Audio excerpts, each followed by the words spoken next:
Welcome to the Pineapple Pinup, the Hot Wife Life podcast. On today's episode, I'm going to go back to my birthday and talk about how me and my husband celebrated this milestone. My husband and I had decided to go to Vegas for my birthday. It was going to be a trip away. It was going to be a celebration of my birthday. It was going to be a revisiting of our old haunts from back when we lived on the West Coast.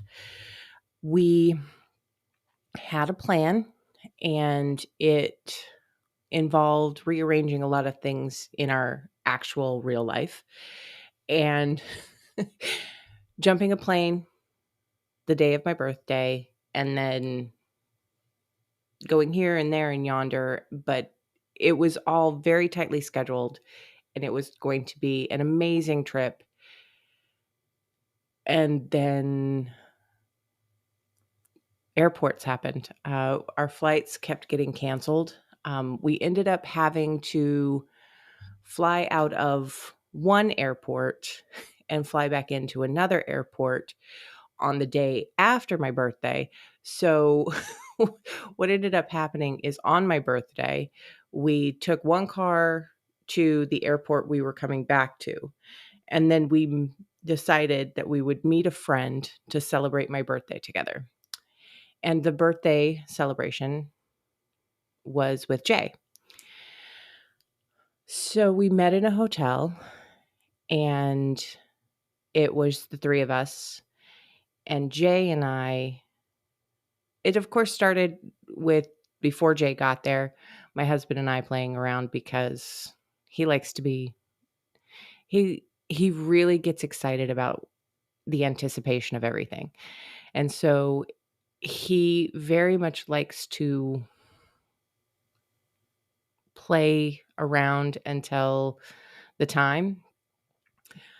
And I ended up giving him quite a stellar blowjob, but he didn't come because of the fact that he knew that he didn't want to, because something about being in a little bit of agony for him is even hotter. So Jay shows up, and of course I greet him with my mouth, and then he likes me at the edge of the bed. He likes me doggy style at the edge of the bed so he can get behind me and be standing and get really good traction. He keeps his shoes on, which I find so adorable. We are really well suited in that capacity because he is very, very good in that direction, getting deep penetration and amazing slide across my G-spot. So I do tend to fucking come falls all over the place with him. And then he, of course, has many, many positions that he really enjoys. But he always ends up in this position where I'm kind of on my side and on my back, and he's kind of curled up. It's almost like we're making a cross. He's on the bed horizontally. I'm on the bed vertically. I'm sort of tilted onto half side, half back. And then he pounds me from below. It is honestly one of my favorite positions because of, well, with him, each and every person I have a different favorite position with because of the fact that each and every piece of equipment is different. And there is something to be said about the differences in each man's cock. Every single one is different, and every single one hits differently. Every single man learns how to use his in its own way, which is why you can have an amazing experience with a guy of any length and any size. It is all about using it to create the maximum amount of pleasure. And there are some positions that really work with some people and really don't work with others. I have tried the side position with other men, and it is just, it's not the same thing. It doesn't drag across my G spot and create waves and waves of pleasure. It just doesn't do that. It hits a little further back, or when it slides at an angle that doesn't necessarily reach the spot that I'm looking for it to reach. So for me, I love it when people come at me and they're like, "Oh, you're a queen of spades." I will admit I over-index into BBC, but that is not the only thing that I find pleasurable. I find cocks pleasurable. All cocks. I love them. I love everything about them. So for me, I am willing to find the thing that's going to make magic between my equipment and your equipment. That's my thing. I want to find the magic that we can make. And that's sort of how I approach every endeavor. Now, there are some we just don't have chemistry enough to make any sort of magic. And it ends up sort of being like a book report. It was interesting in instances, but for the most part, it ended up being homework. But with Jay, I tend to have a lot of very, very good chemistry and very good connection between his equipment and my equipment. And he finds all sorts of spots, and he can be forceful. He can also be lazy, and that short, small tempo that sort of builds in this way that brings you to this place that's beyond anything you could have ever imagined it being for such a slow, soft endeavor. I can't even I'm having a hard time describing what it is that I get with Jay, but Jay and I really do have some magic, and he is so good at bringing out that magic in me. He's fun and playful and funny, and he likes to hear me tell jokes, and he likes to hear me be funny. And he's not distracted by the fact that I say oddball things while he's fucking me.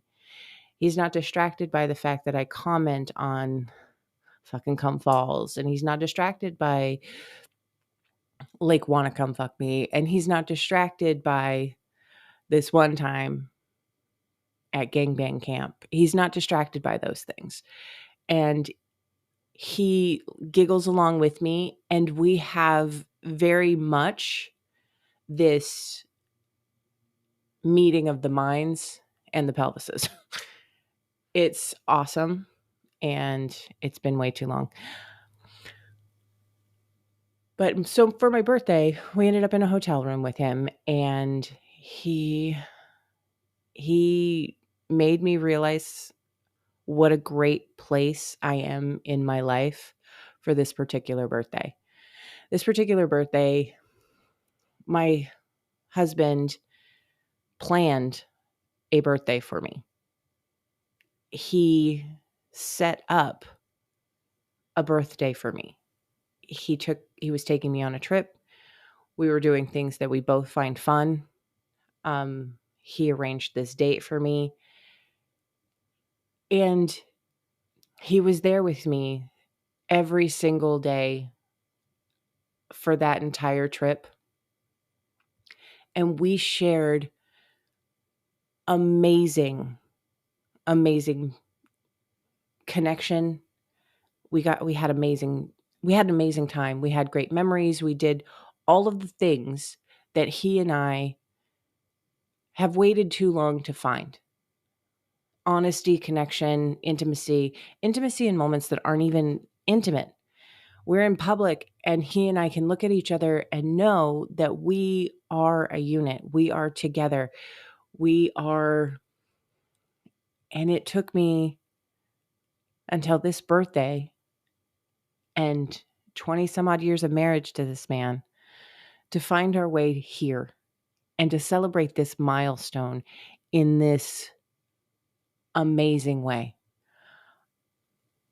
I wanted to reciprocate, but ended up getting very, very sick for his birthday and was not able to pull off the gangbang that I had planned for him. We'd rented a hotel room. I had invited all the guys, and then I ended up getting an infection and in my jaw and couldn't do it.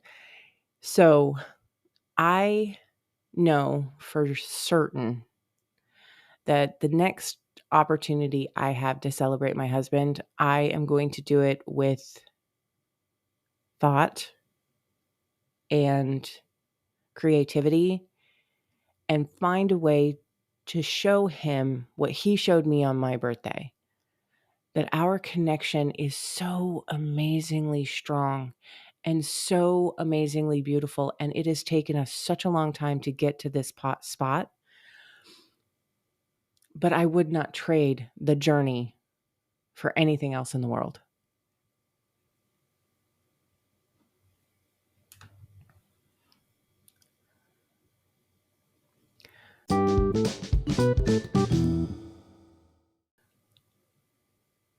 So today I want to talk about moments. I want to talk about moments when I went to a party recently. It ended up being not a great party for me. There was something in, I don't know if it was me killing the vibe or what, because I left and the party took off and it was amazing. But for me, the party took a very bad turn because there was nobody there that I really knew. And well, actually I knew the women there, but I didn't know a lot of the men. And then when men I did know finally showed up, it was sort of like it wasn't a great let's party vibe. There was a lot of confusion as to what was going on, and there was nobody there to kind of set the parameters of the party. So I ended up playing with this one gentleman who came over, and we played, and I came a lot, and it was really, really good for me. But then after we were done, the gentleman sat down on the bed with me and basically started chatting. And I'm not opposed to chatting, but he started going into how he doesn't play like I played. Like he likes to speak to a woman and have a connection with the woman before he fucks her. And for some reason, it felt very much like he was slut shaming me because I don't need that conversation. I don't need that warm up. I'm not there to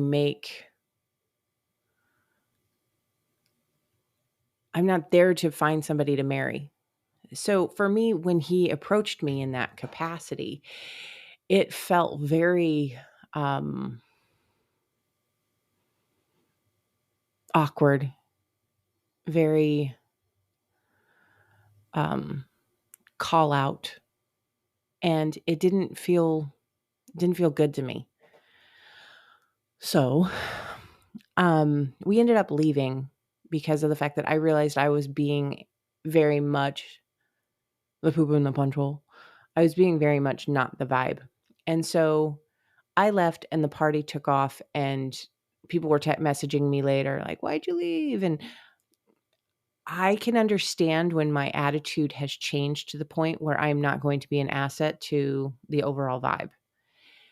And so because of my irritation and my frustration, I took a step back.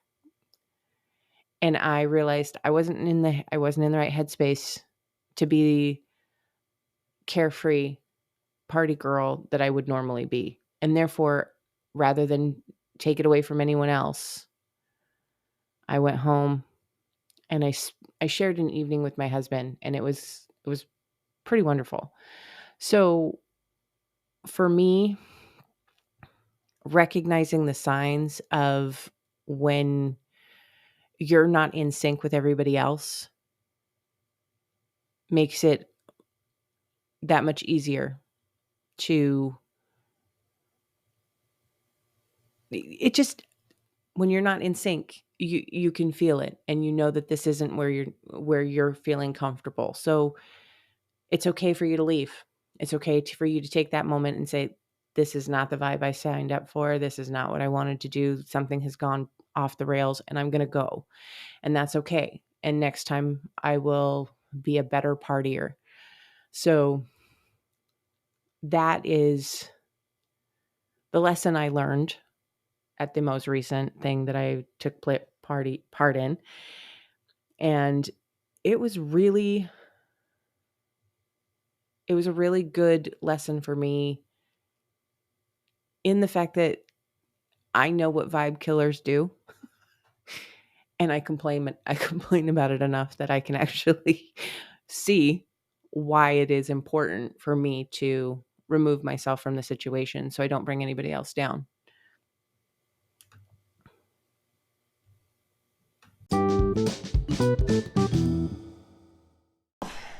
Okay, so is there anything else about your current situation that you are hoping to change? Like with your kink life. Where is your kink life right now? It's in Tahiti. It's not with me. I have not been in that zone for a hot minute. It didn't help that I lost my mother a couple months ago, and that's just kind of, the grief can sometimes mess with your libido. Absolutely. Sometimes it goes the other way where you're like just banging anybody and anything just to feel better, and just to prove that you're still alive. Yep. And then there's me where I tried that and I was like, no. Yeah, this is not helping. Right. Not to bring this episode down or anything, but it is important to recognize that, you know, what is happening in your life is going to affect how you are in your kink life. Exactly.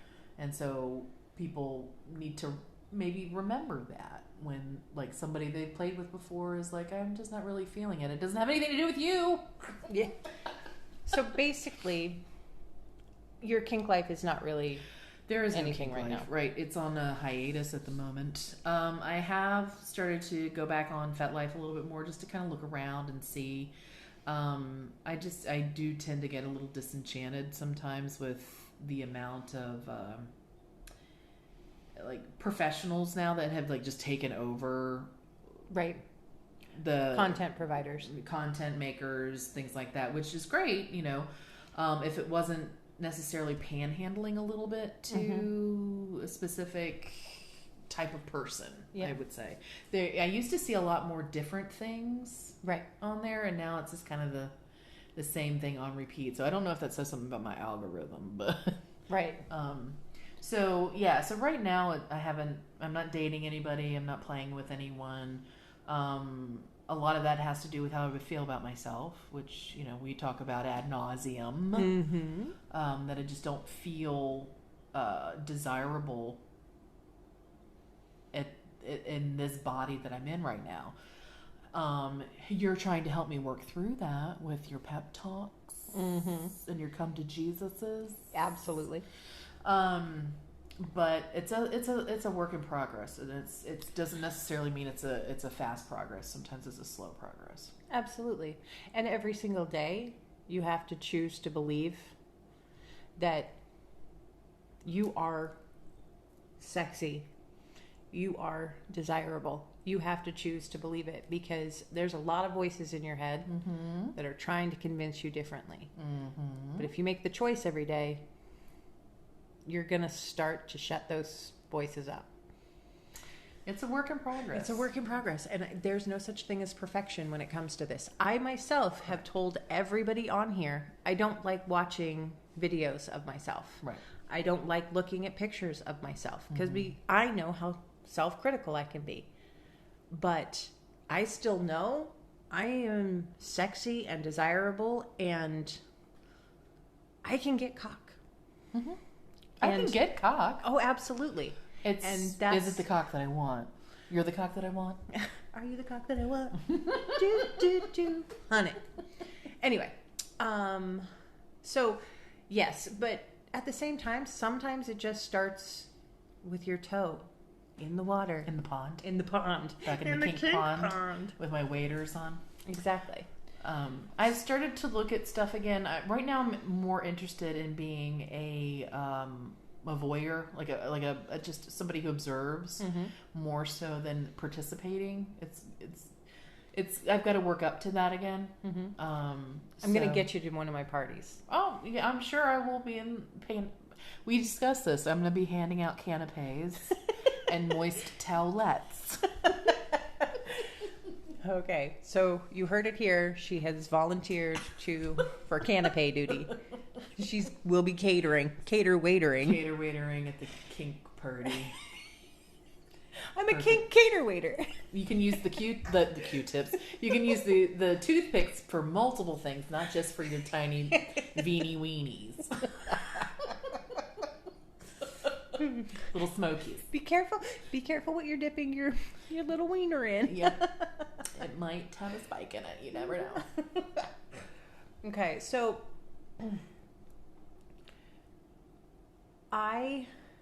do you have any questions for me? Let's see here. You're pretty open about most things. I don't necessarily have to like. But is there a You question? volunteer a lot. Is there a question that you wish you could ask?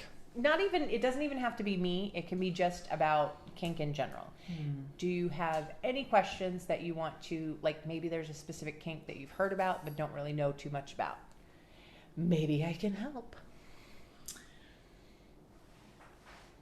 I'm sure there's tons of kinks out there I haven't heard about. And some of them might frighten me slightly, and right. Some of them might not. I've kind of just started to go back to square one again, where it's like, these are things I know that I like. Right. We have discussed a couple of times that I don't know that you and I are on different journeys in Absolutely. this. However, we are there to support each other Absolutely. with those things. So I've always been, you know what? I am. There is a new one, and it's that whole reverse harem thing. Okay. And like that I'm reading in some sexy books. Right. Where it's like, okay, it's all about the woman's pleasure, and it's multiple men, and it's right. very, very hot. That kind of, I don't necessarily know if it's quite as much of a gangbang such scenario, because I don't do it in my butt, but she does not go airtight. No. I have 2 holes and some hands. You can use those: mouth, the JJ, and hands. Okay. Yeah, it's the thought of like, but it can also be a little overwhelming. I'm like, that's a lot to focus on. The nice thing about a gangbang is that you aren't really required to focus. You are there to be pleasured. A sexual ragdoll. A sexual ragdoll. You're there to be pleasured in a very hedonistic way. A lot of bodies, and the thing is that most of the time when I've done gangbangs, it's been very, very one-on-one. A couple of times I'm surrounded. Occasionally I'll have finger cuffs, but for the most part, it's about my pleasure only. And I'm not focused on getting anyone off. I'm focused on, I'm about to come, make me come. Don't stop doing what you're doing. If you stop doing what you're doing, I'm going to hurt you. Fucking keep going. And there we go. There we go. There we go. And there's your reward. Eureka. There's your waterfall, sir. So, like, for me, the one thing about doing gangbangs that's really kind of opened me up is the fact that I'm not required to think about them. That could be helpful. I think too much. We know this. Exactly. When you are a very cerebral person and you are constantly fighting the voices inside your head, sometimes it's nice to be taken into a situation where you don't have time to think. You don't have capacity to think. You are simply holding on to whatever cock is in your hand. And you're surrounded by enthusiastic cock. Exactly.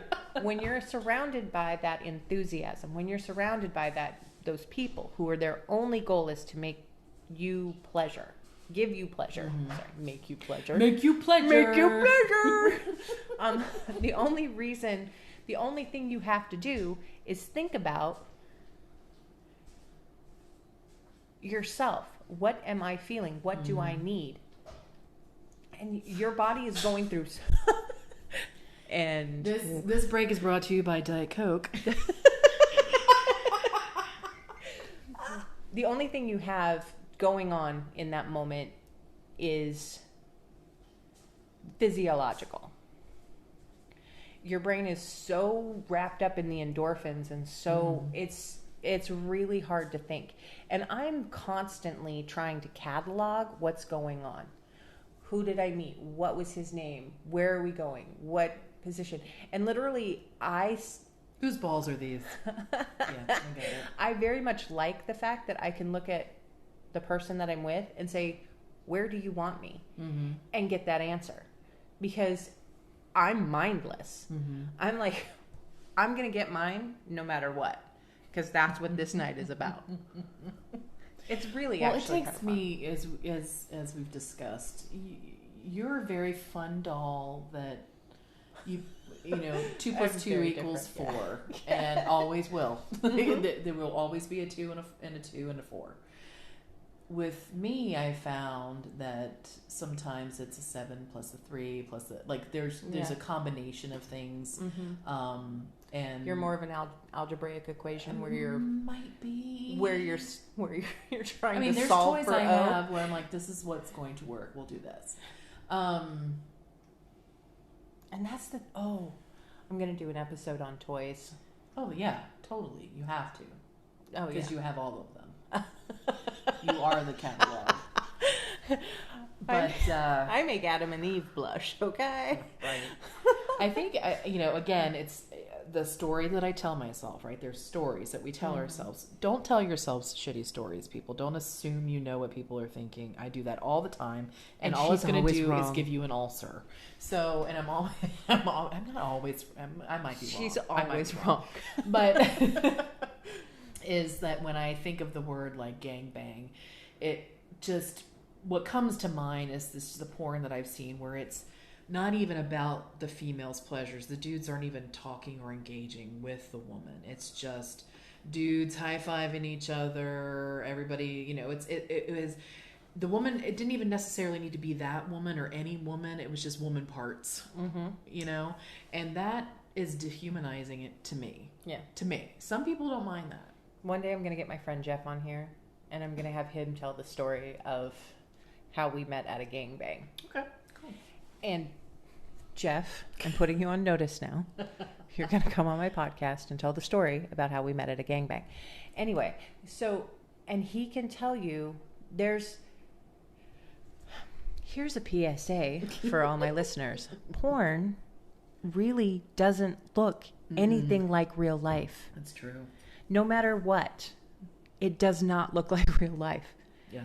And so when you're picturing a gangbang from a porn, or just from what I've seen on FET that amateurs have put up, it's all very.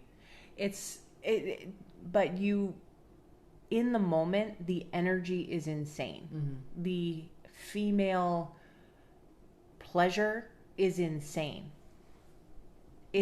I can't describe it. I can't explain it. And even though it looks like a lot of penises coming at you, these penises are coming at you in their goal in that room is to provide so much pleasure that this woman is annihilated from it. That might be nice. To just shut off it's just brainstem and and exposed nerve at this point. Exactly. And it gets to the point where like you're like if you touch my clit one more time, I'm gonna punch you in the nose. It gets to that point. Yeah. And I'm not gonna lie, there's a lot of overstimulation. Yeah, and I do get overstimulated easily. Exactly. But that's why you're like, we're calling a timeout. Mm-hmm. The one thing that they don't show you is that the women are truly 100% in charge. They're the ones who are providing the consent. Mm-hmm. And if a woman says no at any point during any one of these endeavors, everything stops. Right. So,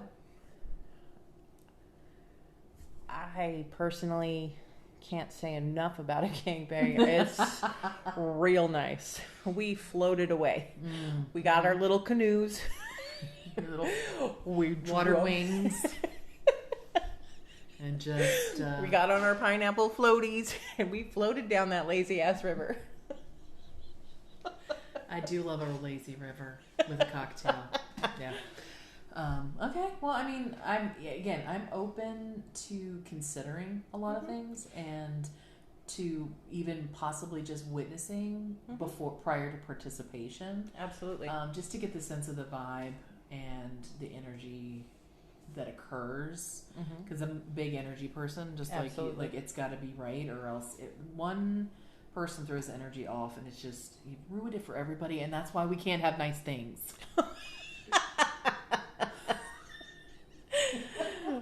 So don't be that person.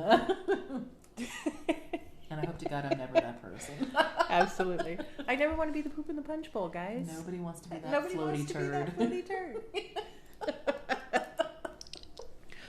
Oh, Thank you so much, though. I really appreciate you coming and doing this. Oh, it was my pleasure. Thank you for inviting me. Yay! We'll do this again, I'm sure. Oh, yeah.